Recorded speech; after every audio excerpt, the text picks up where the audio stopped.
दोस्तों, जब भी हम कॉरपोरेट वर्ल्ड में अपना कदम रखते हैं तो हमारे मन में बहुत तरह के सवाल रहते हैं। जैसे कि क्या फ्यूचर होगा कॉरपोरेट में, अगर सही तरह से परफॉर्म नहीं किया या फिर किसी चीज को सीखने में दिक्कत हो रही है तो कॉरपोरेट में मेरी जॉब रहेगी या नहीं रहेगी। तो यही सारे क्वेश्चंस, यही सारे डाउट्स लेके हम इस वर्ल्ड में कदम तो रख लेते हैं, लेकिन बहुत सारी चीजों के बारे में हम जब एक्सपीरियंस हमारा होता है, जब हम वाकई में प्रैक्टिकली चीजों को देखते हैं तो हमें बहुत सारी चीजों में एक होप मिलता है, एक मोटिवेशन मिलता है। वैसे ही कुछ चीजों में एक्सपेक्टेशंस के हिसाब से काम नहीं होते। जो हम सोचते हैं, जो हम समझते हैं, रियलिटी में वैसा नहीं होता। तो आज कॉर्पोरेट वर्ल्ड में मेरा एक्सपीरियंस मैं आप सभी के साथ शेयर करूंगा। मैंने अपने लाइफ में कॉर्पोरेट में जो अच्छे, जो बुरे या जो सिचुएशंस मैंने अपने लाइफ में देखे हैं, वही टिप्स मैं आप सभी के साथ शेयर करूंगा। दोस्तों, कॉर्पोरेट में बहुत सारे मिथ्स होते हैं, बहुत सारे फैक्ट्स होते हैं जिनको हम सुनते तो आ रहे हैं, लेकिन रियली में जब कॉर्पोरेट में हम ज्वाइन करते हैं, जब कॉर्पोरेट का प्रैक्टिकल एक्सपीरियंस हमें होता है, तब हम समझते हैं कि जो हम सुनते आ रहे हैं वैसा हरदम नहीं होता। हेलो दोस्तों, आप सभी का स्वागत है मेरे YouTube channel knowledge stone career club में, जहां पे बातें होंगी आपकी और हमारे करियर की।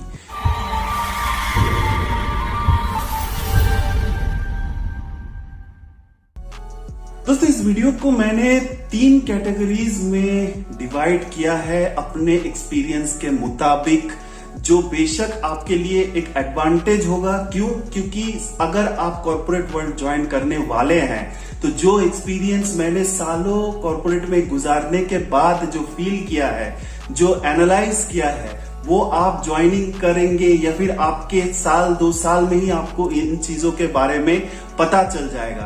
तो उसी हिसाब से अपने आप को आप ऑर्गेनाइज तरीके से ड्राइव कर सकते हैं, ऑर्गेनाइज तरीके से आगे बढ़ सकते हैं और कॉर्पोरेट लाइफ में सरवाइव कर सकते हैं।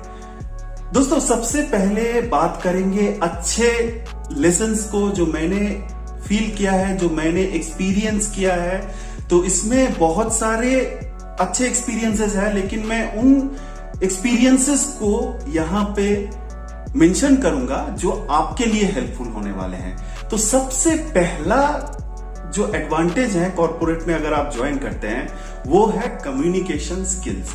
तो कम्युनिकेशन स्किल्स एक फैक्टर है कि आजकल के जमाने में अगर आप सही तरह से इंग्लिश नहीं बोल पाते तो आपको बैकडेटेड माना जाएगा। ये हार्श रियलिटी है, ये हार्श ट्रूथ है, और ये आप अग्री करेंगे कि लोगों के नॉलेज से नहीं, लोगों के कम्युनिकेशन स्किल्स से उनके नॉलेज को या उनके कैपेबिलिटी को मेजर किया जाता है।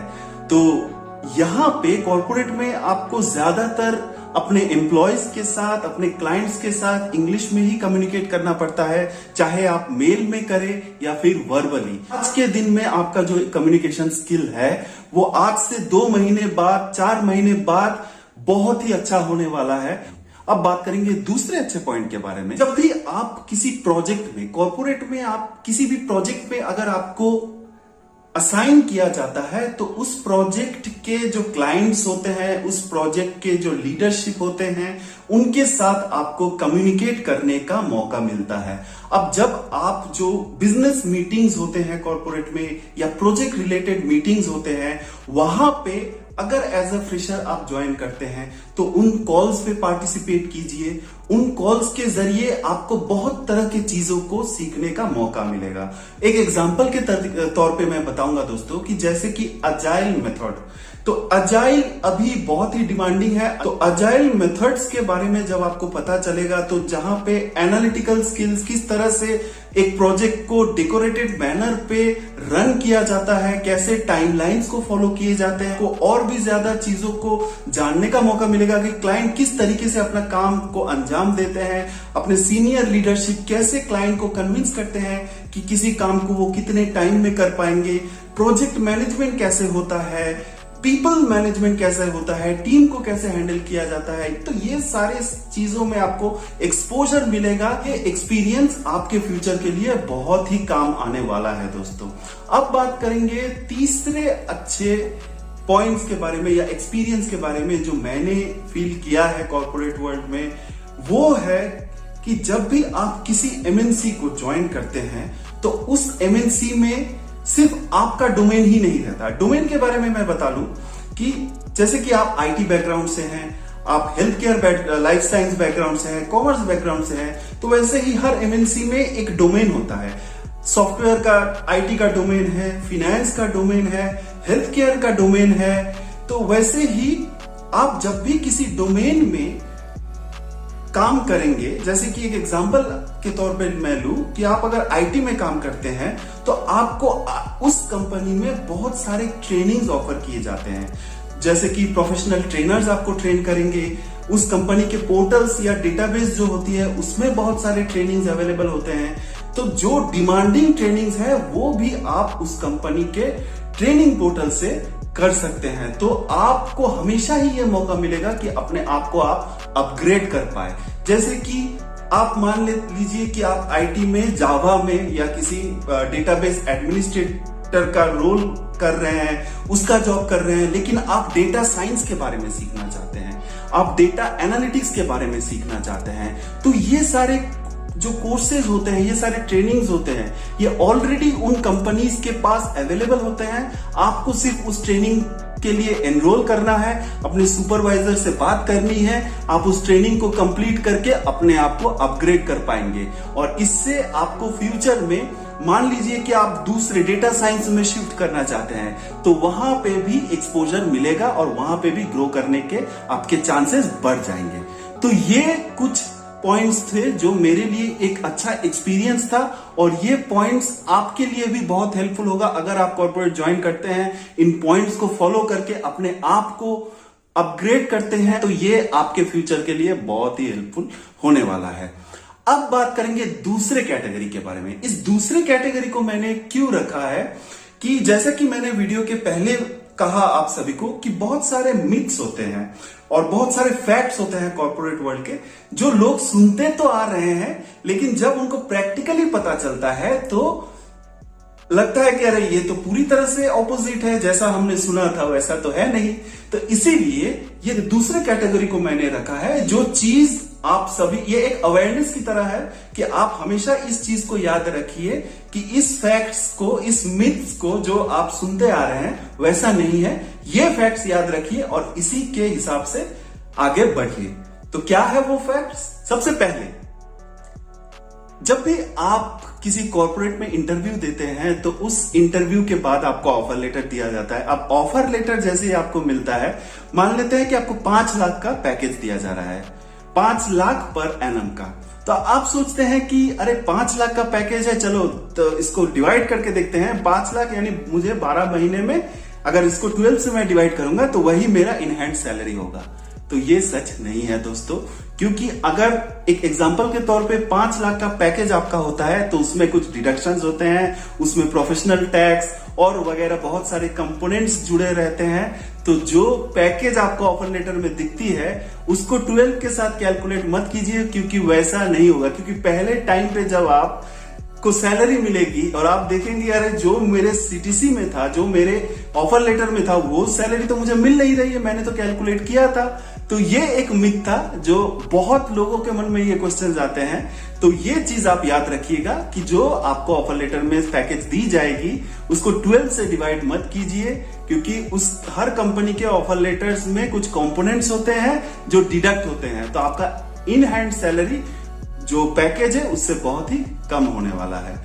अब बात करेंगे दूसरे पॉइंट के बारे में जो आपको याद रखना है दोस्तों, कि जब भी आप कॉर्पोरेट, सिर्फ कॉर्पोरेट ही नहीं, ये ओवरऑल हर सेक्टर के लिए एप्लीकेबल रहेगा कि आप अपने पर्सनल लाइफ को और प्रोफेशनल लाइफ को कभी मिक्स मत कीजिएगा। जैसे कि एक एग्जांपल देता हूं मैं कि आपके लाइफ में जितने भी पर्सनल प्रॉब्लम्स हो, चाहे गर्लफ्रेंड से झगड़ा हो गया, चाहे फैमिली से झगड़ा हो गया, चाहे किसी भी तरह के आपके फाइनेंस रिलेटेड इशू है, अपने कलीग्स के साथ कभी शेयर मत कीजिएगा। क्योंकि प्रोफेशनल वर्ल्ड बहुत ही अलग होता है। मैं ये नहीं कहूंगा कि आपके हर प्रोफेशनल फ्रेंड्स बुरे हैं, ऐसा बिल्कुल नहीं है। मैंने भी अपने प्रोफेशनल फील्ड में बहुत सारे अच्छे दोस्तों को पाया है और एक्सेप्शनल सिनेरियो हर जगह है कि जहां पे कॉर्पोरेट वर्ल्ड में भी कुछ ऐसे दोस्त आपको मिलेंगे जो आपके बचपन के दोस्त से भी ज्यादा प्यारे होंगे। लेकिन ये एक तरह का अवेयरनेस है जो मैं आपको बताऊंगा कि एक प्रोफेशनल एस्पेक्ट से सोचिएगा कि आपके जो भी पर्सनल प्रॉब्लम होते हैं वो अपने फैमिली के साथ डिस्कस कीजिए, लेकिन प्रोफेशनल फ्रेंड्स के साथ डिस्कस करना सही नहीं है, क्योंकि क्या पता कि कुछ भी इशू है उसका एक तरह का इम्पैक्ट आपके ऊपर पड़े। अब अगर चाहे वो आपका जो कॉर्पोरेट कलीग है उसका अगर इंटेंशन सही ना हो, वो ऐसे बहुत सा तरह के सिचुएशन होते हैं, तो इस चीज को हमेशा याद रखिएगा। अब बात करेंगे तीसरे पॉइंट के बारे में। हमेशा याद रखिएगा कि अगर आप किसी काम में इन्वॉल्व है, आपके कैपेबिलिटी के हिसाब से ही काम लीजिए और हमेशा लर्न टू से नो, यानी कि अगर आप बिजी है, आप किसी प्रोजेक्ट में इन्वॉल्व है, तो आप ना कहना सीखिए, क्योंकि आप के काम पे इस वजह से इंपैक्ट हो सकता है। तो ऐसा हमेशा जरूरी नहीं है कि मैनेजमेंट को खुश करने के लिए काम तो ले लिया, लेकिन उस काम को सही तरह से अगर नहीं कर पाएंगे, आपने सोचा आप अपने मैनेजमेंट को इंप्रेस करेंगे, लेकिन आपके उसी काम में अगर एक भी छोटी गलती निकली तो आपके मैनेजमेंट सबसे पहले आप ही को पकड़ेंगे। इसीलिए ऑलवेज लर्न टू से नो।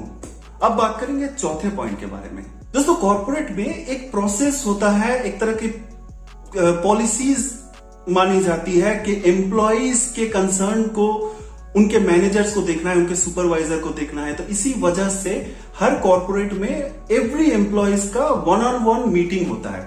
एक एग्जांपल दूंगा मैं, जैसे कि आप मेरे अंडर काम कर रहे हैं, मैं आपका मैनेजर हूं, तो एवरी मंथ, अभी जैसे कि अगस्त का महीना चल रहा है, तो अगस्त के महीने में 1 तारीख को या 10 तारीख को मैं एक मीटिंग शेड्यूल करूंगा आपके साथ, जहां पे मेरे पॉइंट्स क्या रहेंगे कि मैं आपका कंसर्न जानूंगा कि आपका काम कैसे चल रहा है, आपके हेल्थ कोई इश्यूज है या नहीं, आपके परिवार में सब कुछ ठीक है या नहीं, आप अगर मैरिड है तो आपके वाइफ की तबीयत कैसी चल रही है, ताकि अपकमिंग डेज में आपको छुट्टी चाहिए या नहीं, छुट्टी रिलेटेड आपका कोई कंसर्न है या नहीं, आपके परफॉर्मेंस के ऊपर किसी तरह का फीडबैक अगर मुझे देना है, तो ये 1-on-1 मीटिंग में डिस्कशन किया जाता है।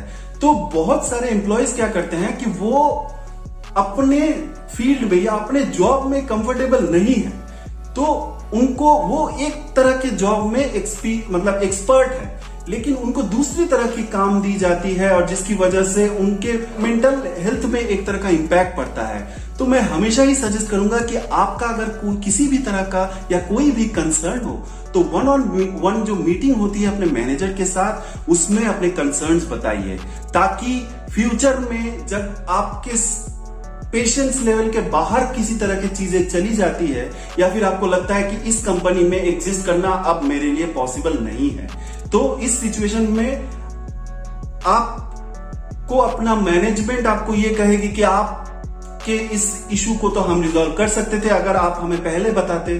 तो हमेशा ही कोशिश कीजिएगा दोस्तों कि जो भी 1-on-1 मीटिंग शेड्यूल होता है, चाहे आपके मैनेजर के साथ हो या आपके प्रोजेक्ट मैनेजर के साथ हो, तो उस 1-on-1 मीटिंग में आपके सारे कंसर्न्स बताइए। अब बात करेंगे 5वें पॉइंट के बारे में, जहां पे ये चीज बहुत लोग नहीं करते हैं, एक्सपीरियंस कैंडिडेट भी नहीं करते हैं। तो इसीलिए मैं सभी को रिक्वेस्ट करूंगा कि इस चीज को अगर आप प्रीवियसली पास्ट में नहीं करते आ रहे हैं तो अब से कीजिए, क्योंकि ये चीज ही आपके लिए एक अस्त्र का काम करेगी, एक वेपन का काम करेगी, और वो है डॉक्यूमेंट एवरीथिंग। मैं हर चीज को डॉक्यूमेंट करने के लिए क्यों कह रहा हूं, क्योंकि अप्रेजल का जब टाइम आता है और रेटिंग का जब टाइम आता है, तो बहुत सारे जो डिजर्विंग कैंडिडेट्स होते हैं, एम्प्लॉयज होते हैं, वो अपना काम को डॉक्यूमेंट नहीं करते, अपने अप्रिसिएशंस को, अपने एफर्ट्स को डॉक्यूमेंट नहीं करते हैं, और उस वजह से मैनेजमेंट को देने लायक उनके पास कोई प्रूफ या एविडेंस नहीं होता है कि मैंने ये काम किया है तो मुझे ये रेटिंग मिलनी चाहिए, मैंने अपना काम एक्सटेंड किया है। तो ये सारी चीज जो एविडेंसेस है, ये इसको अगर आप डॉक्यूमेंट करते हैं तो यही एविडेंसेस आपको रेटिंग, अपने मन चाहे रेटिंग पाने में आपको हेल्प करेगी। तो कैसे डॉक्यूमेंट करना है, always document everything in mail. अगर आपका किसी भी तरह का कम्युनिकेशन, आपको अपने लीडरशिप किसी तरह का काम असाइन करते हैं, मेल के जरिए बताइए कि मैंने ये काम कंप्लीट किया है। किसी एडिशनल काम अगर आप किसी का कर रहे हैं, वो भी बताइए कि एक्स एम्प्लॉय का एडिशनल काम मैंने आज कंप्लीट किया है, जिसका टाइमलाइन था 25 अगस्त, तो इसको मैंने इतने जल्दी कंप्लीट किया है। तो मेल के जरिए हर तरह के कम्युनिकेट कीजिए। लीव्स को मेल में डॉक्यूमेंट कीजिए। जैसे कि आप अगर पर्टिकुलर लीव लेते हैं, डेज मेंशन कर दीजिए कि कब से कब तक आप लीव लेंगे, वो भी मेल में मेंशन कर दीजिए और उसका अप्रूवल लीजिए। ठीक है, तो ये सारी चीजों को आपको डॉक्यूमेंट करना है। अब बात करेंगे लास्ट पॉइंट के बारे में दोस्तों, जो कि आपको याद रखना है, और वो है log in and log out timing.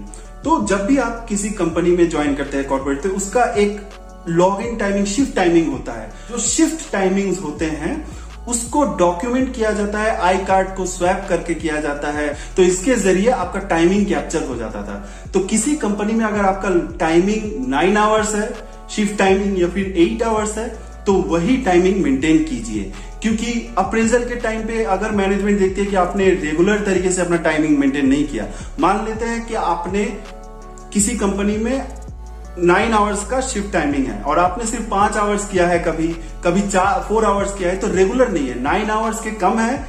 तो इस चीज को आपको अवॉइड करना है। ये टाइमिंग्स आपके मॉनिटर किए जाते हैं, तो इसीलिए ये हमेशा ही बेहतर रहेगा कि अपने शिफ्ट टाइमिंग को मेंटेन कीजिए। अब बात करेंगे लास्ट कैटेगरी के बारे में, और वो है जो बैड एक्सपीरियंसेस मैंने अपने लाइफ में देखे हैं। बहुतों ने इस चीज को फेस किया है, और जब मैं ये पॉइंट्स एक्सप्लेन करूंगा तो इसके साथ आप अपने आप को रिलेट कर पाएंगे। लेकिन एक चीज मैं आपको बता दूं कि ये जरूरी नहीं है कि हर कंपनी में ऐसा फॉलो किया जाए। सबसे पहला पॉइंट बताऊंगा, जहां पे बॉस इज ऑलवेज राइट, यानी कि किसी भी तरह के प्रोजेक्ट रिलेटेड डिस्कशंस होते हैं, मीटिंग्स होते हैं, हो सकता है कि उस प्रोडक्टिव एनवायरनमेंट में या उस पार्ट में, जिस काम पे आपका पॉइंट ऑफ व्यू जो है वो प्रैक्टिकल है, वो सही है, लेकिन अगर आपको आपके बॉस को फील होता है कि ये नहीं है, उन्हीं के हिसाब से इस काम को करना है, तो उन्हीं के हिसाब से काम करना होगा। क्योंकि बहुत सारे कंपनीज में बॉस को कन्विंस करना बहुत ही मुश्किल काम है। तो इसीलिए ये चीज याद रखिएगा कि अगर आप फील करते हैं कि नहीं, आपके बॉस डोमिनेंट है और उनके हिसाब से काम होना चाहिए, तो उनके साथ आर्ग्यूमेंट में जाना आपका पूरी तरह से वेस्ट ऑफ टाइम होगा। अब बात करेंगे दूसरे पॉइंट के बारे में। ये चीज मैंने अपने पास्ट में देखा है, और ये चीज बहुत सारे एम्प्लॉयज इसको रिलेट कर पाएंगे। वो है कि जब भी आप किसी लॉन्ग लीव के बारे में सोचेंगे, या आप किसी लॉन्ग लीव के बारे में या लॉन्ग लीव लेंगे, तब अचानक से आपके मैनेजमेंट का, आपके लीडरशिप को पता चलता है कि नहीं, आप बहुत ही क्रिटिकल रिसोर्स हैं। आप अगर लंबे छुट्टी पे चले जाएंगे तो काम पे इंपैक्ट होगा। इतना लंबा लीव आपको देना पॉसिबल नहीं है, क्योंकि आपके ऊपर कंपनी की पूरी जिम्मेदारी है। आप अगर कंपनी में लीव लेते हैं तो पूरी कंपनी डूब जाएगी। इस तरह का सिचुएशन आपको एक्सप्लेन किया जाता है, आपको फील कराया जाता है कि कंपनी में सिर्फ आप अकेले ही काम करते हैं।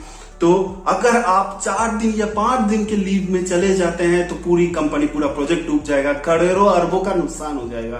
तो इस तरह की चीजों को फील कराया जाता है कि जब आप लीव लेंगे, लंबी लीव लेने के बारे में सोचेंगे, तभी अचानक से मैनेजमेंट को लगता है कि नहीं, आप बहुत ही क्रिटिकल रिसोर्स हैं। अब तीसरे पॉइंट के बारे में बात करेंगे दोस्तों, जो कि है, ये भी मैंने अपने लाइफ में पास्ट में देखा है कि writing a good mail is better than doing productive work. यानी कि एक एग्जांपल के तौर पे मैं बताता हूं कि आप project related minutes of meeting maintain कर रहे हैं, ठीक है। आप प्रोजेक्ट रिलेटेड जो डिफिकल्टीज है, जो प्रॉब्लम्स आते हैं, उनको लेके आप मतलब जो डॉक्यूमेंट्स अवेलेबल है, सोर्स डॉक्यूमेंट्स अवेलेबल है, उसको लेके आप एक तरह का मतलब टूल बना रहे हैं, या एक तरह का मतलब डॉक्यूमेंट प्रिपेयर कर रहे हैं, जो कि आपके पूरे कलीग्स के लिए बेनिफिशियल होने वाला है। लेकिन मैनेजमेंट को क्या दिखता है? मैनेजमेंट को दिखता है कि किसके एंड से मेल ड्राफ्टिंग बढ़िया है, किसके एंड से कम्युनिकेशन बढ़िया है, उसी को क्लाइंट के साथ कम्युनिकेट करवाया जाएगा, चाहे उस इंसान में प्रोडक्ट के बारे में या काम के बारे में जीरो नॉलेज हो। अब बात करेंगे चौथे पॉइंट के बारे में। इस चीज को भी आप में से बहुत लोग रिलेट कर पाएंगे। अगर आप किसी प्रोजेक्ट पे काम कर रहे हैं, मान लेते हैं कि ऑडिट का टाइम चल रहा है, ऑडिट से पहले आपके प्रोजेक्ट के कुछ टाइमलाइंस है, आपके प्रोजेक्ट के कुछ टास्क है जिसको अर्जेंटली प्रायोरिटी में कंप्लीट करना है, तो जो एम्प्लॉय हार्ड वर्किंग होते हैं वो पूरे प्रोजेक्ट में लगभग 70% या 80% काम करते हैं। उसके बाद जब वो रिव्यू के लिए अपने सीनियर को भेजते हैं कि चलो मैंने ये काम किया है, अब आप रिव्यू कीजिए, और उसने रिव्यू करने के बाद आपसे बिना पूछे वो मेल अपने मैनेजर को भेज दिया, तो यहाँ पे मैनेजर को लगेगा कि पूरा काम उस एम्प्लॉय ने ही किया है जिसने मेल भेजा है। तो ये एक चीज है कि जो मेल भेजता है मैनेजमेंट को लगता है कि उसी ने सारा काम किया है। तो इसीलिए अगर आपके लाइफ में ऐसा कभी सिचुएशन आया है जिसमें आपका अगर 10% भी इन्वॉल्वमेंट रहे उस मेल में, आप रिव्यू, इसका तो लगभग सारा काम आपने किया है, इस तरह के सिचुएशन अगर आते हैं तो आप उस मेल में देन एंड देयर बताइए कि आपने ये रिव्यू के लिए भेजा है लेकिन आपको किसी तरह का फीडबैक नहीं भेजा है, you have directly sent it to the manager, क्योंकि मैनेजर को भी इस चीज के बारे में पता होना चाहिए और वो क्रेडिट उसके पास न जाए। और वैसे ही अगर आपने किसी काम में अगर 10% भी अपना टाइम दिया है तो उसको डॉक्यूमेंट कीजिए। जरूरत पड़े, मैंने हर वक्त कहा है इस वीडियो में कि डॉक्यूमेंट एवरीथिंग, तो उसको डॉक्यूमेंट करना मत भूलिएगा। अब बात करेंगे 5वें पॉइंट के बारे में दोस्तों, और ये सबसे कॉमन एक्सपीरियंस है, बैड एक्सपीरियंस में कहूंगा कि लगभग बहुत सारे एम्प्लॉयज में ये देखे जाते हैं और इस चीज को बहुत सारे एम्प्लॉय या कैंडिडेट रिलेट कर पाएंगे। जब किसी तरह के प्रोजेक्ट रिलेटेड काम आपको दिए जाते हैं, अगर मैं अपना एक्सपीरियंस बताऊं तो किसी प्रोजेक्ट रिलेटेड काम अगर मुझे दिए गए हैं तब आपको मैनेजमेंट कहेगी कि इस काम को आपके अलावा कोई कर ही नहीं सकता, आप एक्सपीरियंस है या फिर आप इस काम में एफिशिएंट है, आप में इस तरह की कैपेबिलिटीज है, आप इस चीज को टाइमली कंप्लीट कर पाएंगे। अप्रेजल की टाइम आने वाली होती है, तब उस टाइम पे इस चीज को मैनेजमेंट अचानक से ही भूल जाती है। तब जो आपके फॉल्ट्स है उनको गिनाया जाएगा, लेकिन जिस चीज की वजह से उस कंपनी को, उस मैनेजर को अप्रिसिएशन मिलता है वो कभी हाईलाइट नहीं करेंगे। तो यही सारे कैटेगरीज थे जो मैं आप सभी के साथ डिस्कस करना चाह रहा था दोस्तों। जो पॉइंट्स मैंने बताया उससे अपने आप को अपग्रेड कीजिए। जिस चीज को आपको याद रखना है, थिंग्स टू रिमेंबर, उस चीज को हमेशा याद रखिए क्योंकि आपके करियर के लिए ये बहुत हेल्पफुल होने वाला है। और जो बैड एक्सपीरियंस है उसको तो याद रखना ही है क्योंकि उसी हिसाब से आप अपने आप को ऑर्गेनाइज कर पाएंगे। और कहते हैं ना कि precaution is better than cure, तो उसी हिसाब से आप अपने आप को तैयार कर पाएंगे। तो यही था आज के लिए दोस्तों। आशा करता हूं ये वीडियो आपको अच्छा लगा होगा। आपके अगर कोई भी क्वेश्चन है जॉब रिलेटेड, करियर रिलेटेड, मुझे कमेंट में बताइएगा और मेरे चैनल को सब्सक्राइब कीजिएगा। आपका दिन बहुत ही अच्छा रहे। धन्यवाद।